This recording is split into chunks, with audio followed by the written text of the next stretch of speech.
90 towns that currently have school choice. There's a lot of other towns that would like school choice.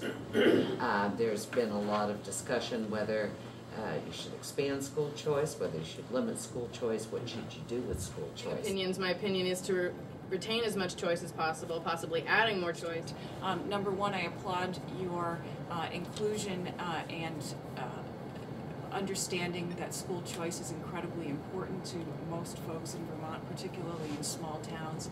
That is just an incredibly highly held value for everybody in small towns. We've really got a thriving source of educational creativity and innovation in the independent schools here in Vermont. They're flourishing.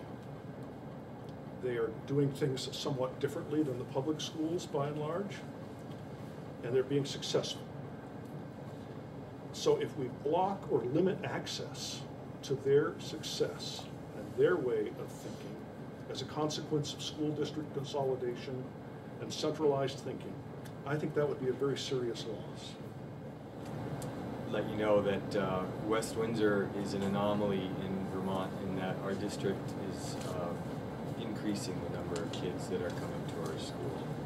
I believe that it's due to choice. So that choice that is available in 90-some Vermont towns is very important to me. It's very important to my fellow citizens in Heartland. You know, quite frankly, I'd like to say you should really think about total free school choice. With the approach that you're taking, which all it does is marginalize rural communities, eventually lead to the closing of rural schools in the name of cost savings, and generates that stampede of young parents and all the vitality we think is so important in Vermont out of the rural heartland of this state, and maybe to the small few urban centers we have, but probably mostly just out. It's difficult sometimes when you have one size fits all, because that doesn't meet the needs of all students. So whatever size works, the sizes need to be there. I feel very, very strongly for parents and the students that, you know, are in their lives to really have the opportunity to choose where they think is going to be the most appropriate place for their child. You know, I beg you to consider school choice and to be as flexible as possible. I think it is important to understand that different kids need different kinds of schools. I need the flexibility so that I can have kids who are successful. Because if we have kids that are successful in education, they're going to be successful adults. I really encourage that school choice, as defined in Vermont right now, is maintained, and frankly, it should be expanded. So we heard from a lot of people who said, please don't take this away. I moved here to Vermont because I wanted to be able to send my student to the school of my choice.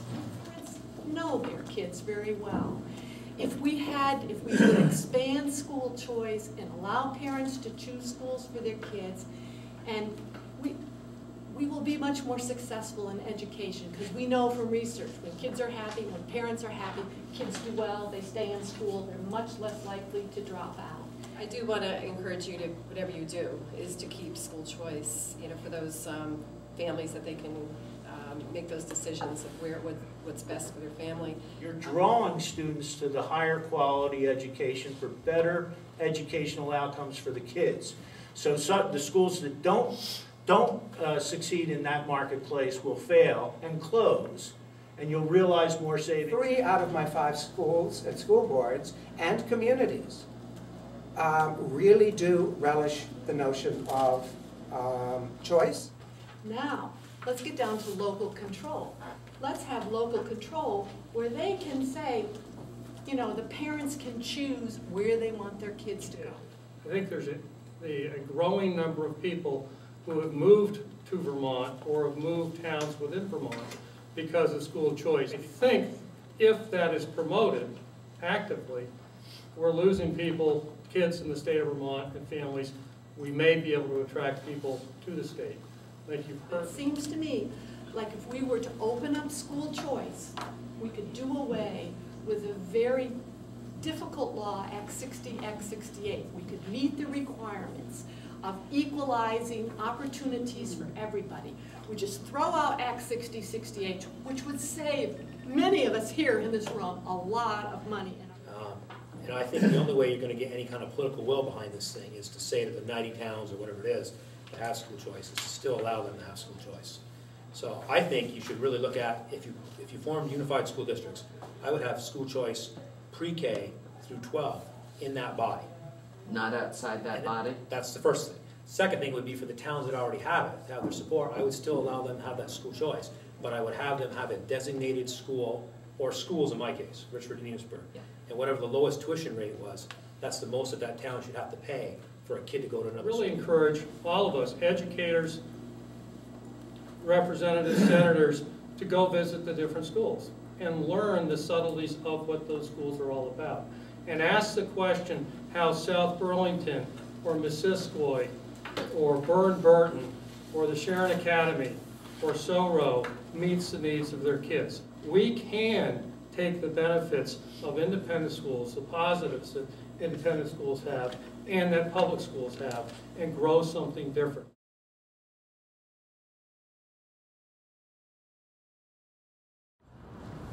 I'm all for school choice. You know, my son got to use school choice because we members of Fletcher community, and as soon as they hit 7th grade, they get to go off and find another school that they like better, one that suits them. We had siblings who chose different schools for different reasons. Parents who chose different schools. Some liked smaller schools. Some liked the larger schools. Some chose for athletic reasons.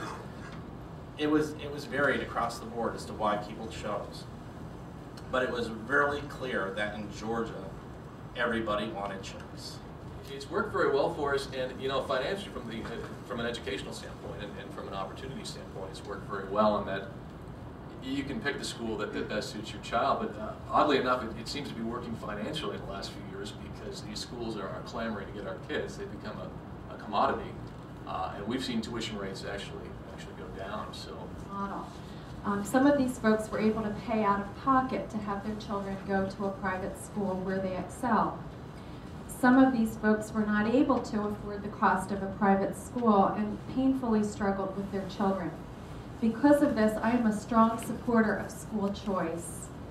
I believe that providing parents with a school voucher and allowing them to select the school that's most appropriate for their child's learning style would not only improve the outcomes of education for our children, but is also more cost effective and can reduce the per pupil cost in this state. I live in Georgia, one of the 90 towns that has what I call full school choice. And not long ago there was a meeting that the school board held there, and there was a huge turnout of several hundred people who all wanted to preserve the level of choice that they have for their high school. So we packed our gym with over 500 people